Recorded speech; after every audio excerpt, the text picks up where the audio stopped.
Hello friends, welcome to future life. இந்த வீடியோவில் என்ன பார்க்க போகிறோம்னா, நம்ம அன்றாடம் நம்ம வாழ்க்கையில் செய்யக்கூடிய செலவுகளில் இருந்து எவ்வாறு பணத்தை சேமிக்கலாம்னு சொல்லிட்டு தாங்க இந்த வீடியோவில் பார்க்க போகிறோம். ஸோ வீடியோக்குள்ளே போகிறதுக்கு முன்னாடி நிறைய பேர் இந்த சேனலை சப்ஸ்கிரைப் பண்ணாமல் பார்த்துட்ருக்கீங்க. நீங்கள் சப்ஸ்கிரைப் பண்ணிவிட்டு பார்த்தீங்கன்னா எனக்கும் கொஞ்சம் யூஸ்ஃபுல்லாக இருக்கும். ஸோ சப்ஸ்கிரைப் பண்ணாமல் பார்க்குற சிஸ்டர்ஸ்லாம் தயவு செஞ்சு சப்ஸ்கிரைப் பண்ணிவிட்டு பாருங்கள். அப்போ தான் அடுத்தடுத்து போடுற வீடியோலாம் உங்களுக்கு வியூ ஆகும். ஸோ வீடியோவை ஸ்கிப் பண்ணாமல் முழுசாக பாருங்கள். அப்போ தான் நான் சொல்ல வர விஷயம் உங்களுக்கு புரியும். வாங்க வீடியோக்குள்ளே போகலாம்.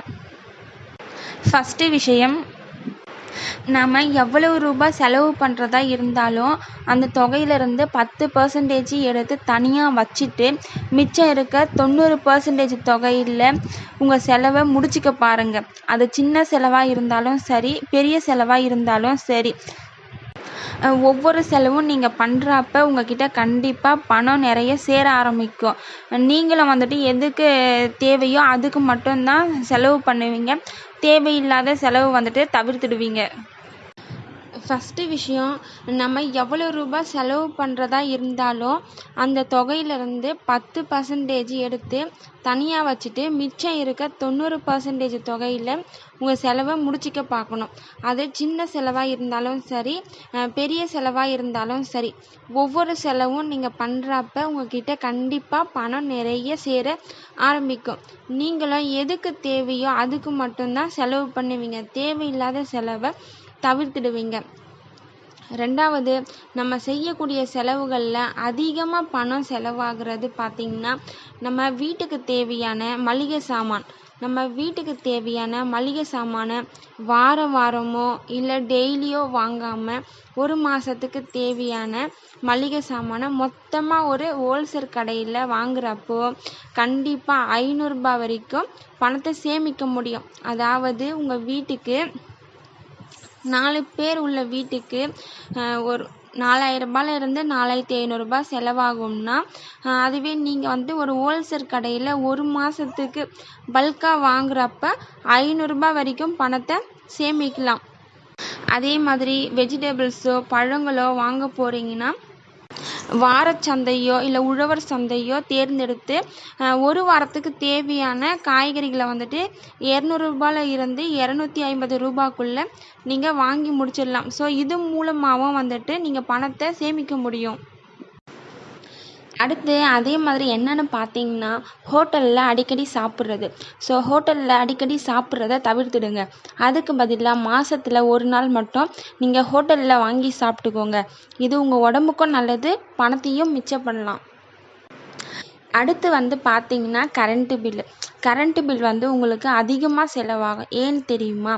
சிஸ்டத்தை ஆன் பண்ணுவோம், கொஞ்ச நேரம் டிவி பார்க்கணுங்கிறதுக்காண்டி சிஸ்டத்தை ஆஃப் பண்ணாமல் உட்காந்துருப்போம். ஆளே இல்லாத இடத்துல ஃபேன் ஓடிட்டுருக்கோம். ஸோ இந்த மாதிரி நிறைய விஷயம் நம்ம தப்பு பண்ணுவோம். அதே கரண்ட்டு பில்லை பார்க்குறப்ப தான் தெரியும் நமக்கு எவ்வளோ செலவு பண்ணியிருக்கிறோம்னு சொல்லிட்டு. ஸோ கரண்ட்டை பார்த்து செலவு பண்ணி இபி பில்லையும் குறைக்க பாருங்கள். இபி பில்லை எப்படி குறைக்கிறதுன்னு சொல்லிட்டு தனியாக ஒரு வீடியோவாக போடுறேன். அதே மாதிரி பெட்ரோல், நம்ம 2 வீலர் வச்சுருக்கிறவங்களா இருந்தால் பெட்ரோலுக்கு அதிகமாக செலவாகும். ஸோ அந்த செலவை கட்டுப்படுத்தணும்னா பப்ளிக் டிரான்ஸ்போர்ட்டை யூஸ் பண்ணி பாருங்கள். அதாவது பஸ்லேயோ ட்ரெயின்லேயோ சீசன் டிக்கெட் எடுத்துகிட்டு ரெகுலராக வேலைக்கு போகிறதா இருந்தால் யூஸ் பண்ணி பாருங்கள். உங்கள் பெட்ரோல் செலவு ரொம்ப கம்மியாகும். இது மூலமாகவும் பணத்தை சேமிக்கலாம். அடுத்து, நமக்கு தேவையே இல்லாமல் ட்ரெஸ்ஸை வாங்கி குவிக்கக்கூடாது. நமக்கு தேவையான ட்ரெஸ் இருக்கிறப்போ தேவையற்ற ட்ரெஸ்ஸை வாங்குறப்போ செலவு அதிகமாகும். நம்ம ட்ரெஸ் எடுக்கிறப்போ நம்ம பண்ணுற செலவு கண்ணுக்கு தெரியாது. நீங்கள் மொத்தமாக எடுத்துகிட்டு கணக்கு பண்ணி பார்க்குறப்போ ஐயோ இவ்வளோ செலவு பண்ணிட்டோமான்னு தோணும். அதே மாதிரி உங்கள் ஃப்ரெண்ட்ஸ் கூட சேர்ந்து அவுட்டிங்கோ சினிமாக்கோ அடிக்கடி போகிறத அவாய்ட் பண்ணிடுங்க. ஏன்னா வாரத்துக்கு ஒரு முறையோ இல்லை அடிக்கடியோ போனீங்கன்னா உங்களுக்கு தெரியாமலேயே 2000 ரூபாயில் இருந்து 3000 ரூபாய் வரைக்கும் செலவாகும். ஏன்னா சினிமா டிக்கெட் மட்டும் வாங்க மாட்டீங்க, வெளியே ஸ்நாக்ஸ் வாங்கணும், வெளியே சாப்பிடணும், அதே மாதிரி பார்க்கிங் கொடுக்கணும். ஸோ இந்த மாதிரி நிறைய விஷயம் இருக்குது. அதுக்காக நீங்கள் சினிமாக்கே போகக்கூடாதுன்னு சொல்லலை. அதை மாதத்துக்கு ஒரு தடவையாக கம்மி பண்ணிக்கலாம். இதன் மூலமாகவும் நம்ம பணத்தை சேமிக்கலாம். அதே மாதிரி நம்ம வீட்டில் தேவையே இல்லாமல் மாத சந்தா கட்டி ஏதாவது வாங்கிகிட்ருப்போம். நியூஸ் பேப்பர் வாங்குவோம், இல்லை ஜிம்முக்கு மாதம் சப்ஸ்கிரிப்ஷன் கொடுப்போம். நியூஸ் பேப்பரும் வாசிக்க மாட்டோம், ஜிம்முக்கும் போக மாட்டோம். நீங்கள் யூஸ் பண்ணாத விஷயத்துக்கு பணம் கட்டுறீங்களான்னு செக் பண்ணி பாருங்கள். அந்த மாதிரி ஏதாச்சும் விஷயம் இருந்துச்சுன்னா அதையும் முற்றிலுமாக அவாய்ட் பண்ணி பாருங்கள். அந்த காசையும் சேமிக்கலாம். அதே மாதிரி வீட்டில் பெரியவங்களோ நம்ம அம்மா அப்பாக்கோ மருந்து செலவுன்னு பார்த்தீங்கன்னா 1000 ரூபாயிலிருந்து 2000 ரூபாய் வரைக்கும் மருந்து வாங்குற மாதிரியான சூழ்நிலையில் தான் இப்போ நம்ம இருக்கோம். அந்த மாதிரி மருந்து வாங்குறப்போ 15% வந்து அம்மா மருந்தகம் அந்த மாதிரி பர்டிகுலராக வந்துட்டு மெடிக்கலில் 15% ஆஃபர் தருவாங்க. அந்த மாதிரி மெடிக்கலில் ரெகுலராக வாங்குகிற மருந்தை வேணும்னு சொல்லி வச்சிட்டிங்கன்னா ரெகுலராக வாங்கி வச்சுருப்பாங்க. அது மூலமாகவும் நீங்கள் பணத்தை மிச்சம் பண்ணலாம். ஸோ இந்த வீடியோவில் நான் சொன்ன 10 விஷயமும் உங்களுக்கு யூஸ்ஃபுல்லாக இருக்கும்னு நினைக்கிறேன். இந்த 10 விஷயத்தில் இருந்து நீங்கள் சேர்க்க போகிற பணத்தை நீங்கள் தயவு செஞ்சு செலவு பண்ணாதீங்க.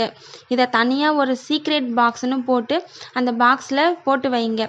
நீங்கள் மிச்சம் பண்ணுற பணத்தை போடுறதுக்காக மட்டும்தான் அந்த பாக்ஸை ஓப்பன் பண்ணுறோமே தவிர அதிலிருந்து பணத்தை எடுத்து செலவு பண்ணுறதுக்காக ஓப்பன் பண்ணவே கூடாது.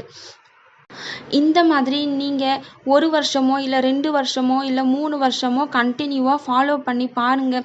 உங்ககிட்டயே நிறைய அமௌண்ட்டு சேரும். இதை நான் 2 வருஷமாக ஃபாலோ பண்ணிட்டு வரேன். எவ்வளோ பணம் சேர்ந்துருக்குதுன்னு நான் இன்னும் பார்க்கவே இல்லை.